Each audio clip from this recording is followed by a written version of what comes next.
Mga idolo, sariwa pa rin sa alaala ni Eman Bacosa Pacquiao ang araw na tuluyang kinilala siya bilang anak ng pambansang kamaong si Manny Pacquiao. Isang araw na hindi niya malilimutan, isang yakap na bumawi sa 10 taong pagkawalay sa kanyang ama. Ito po ang kwento ni Eman Bacosa Pacquiao, ang anak ni Manny Pacquiao sa labas, na ngayon ay sumusunod sa yapak ng kanyang ama sa mundo ng boxing. Kung trip mo po ang ganitong content, paiwan ng follow at pasubscribe na din. Tara, simulan na natin. Ayon sa panayam ng kapuso mo Jessica Soho, isinilang si Eman noong 2004 at isinunod ang kanyang pangalan sa tunay na pangalan ni Manny, si Emmanuel Pacquiao. Ang kanyang ina na si Joan Rose Bacosa ay dating waitress na nakilala ni Manny noong panahong bago pa siya maging senador. Nagkapalagayan ang loob ang dalawa at mula sa maikling pagmamahalan, ipinanganak si Eman. Lumaki man siyang malayo sa ama, hindi nagkaroon ng sama ng loob si Eman. Ayon sa kanya, naiintindihan niya ang sitwasyon ni Manny, lalo na't isa itong kilalang tao at abala sa karera. 9 na taong gulang pa lang si Eman nang mahalin niya rin ang mundo ng boxing.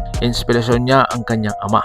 Lalo raw siyang humanga kay Manny nang mapanood niya ang laban kay Shane Mosley. At doon niya naisip, gusto ko rin maging katulad ni Papa Manny. Sa Tagum City, unang sumabak si Eman sa amateur boxing. At sa kanyang unang laban, nakalaban pa niya ang nambubuli sa kanya sa eskwela. At sa huli, siya po ang nagwagi. 3 round lang, panalo na siya. At ang 200 pesos na premyo, ibinigay niya agad sa kanyang ina. Pagdating ng edad na 12, tumira si Eman at ang kanyang ina sa Japan. Doon siya nag-aral, natutong magsalita ng Nihongo at mas lalo pang hinasa ang kanyang disiplina sa boxing. Sabi nga ni Eman, passion ko talaga yung boxing. Sabi ko kay mama, susuportahan niya po sana ako. Sa Japan, unti-unti siyang tumibay sa loob at labas ng ring. Ngunit kahit lumipas ang 10 taon, isa lang ang laman ng kanyang panalangin nang muling makita ang kanyang ama. Taong 2022, bumalik si Eman sa Pilipinas at doon nangyari ang pinakahihintay niyang sandali. Tinawagan sila ni Manny Pacquiao.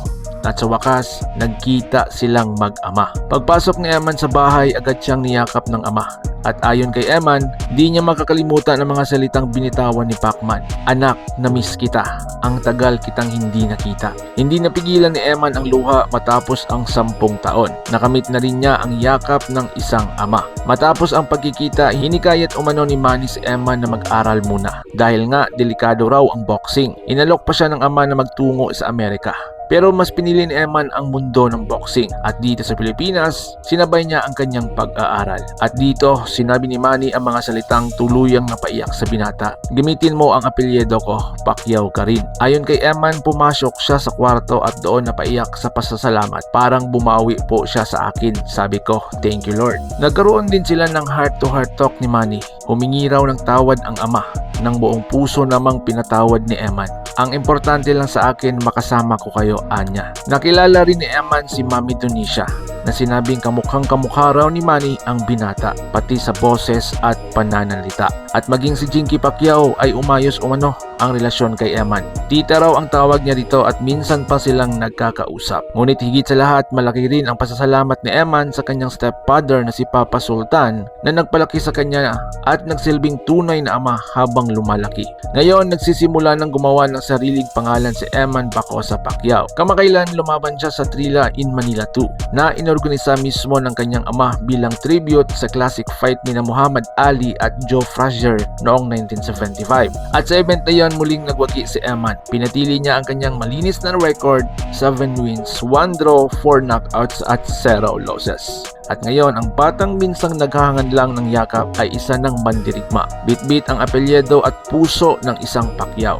Minsan, hindi na sa dugo nasusukat ang pagiging ama o anak, kundi sa pagmamahal, pag-unawa at pagpapatawad. Si Eman Bacosa Pacquiao, ang batang minsang naghintay, na ngayon ay isang inspirasyon. Tunay nga ang dugo ng isang kampiyon. Hindi lang tumatakbo sa ugat, kundi sa puso. Kung nagustuhan mo po ang ating video, paiwan ng follow, subscribe at pahit ng notification bell para updated po kayo mga idolo sa ating mga uploads. So paano? Ingat po kayo. Moving around his opponent, looking for the angles, and then connecting. Bacosa on the attack. Langahin almost going down.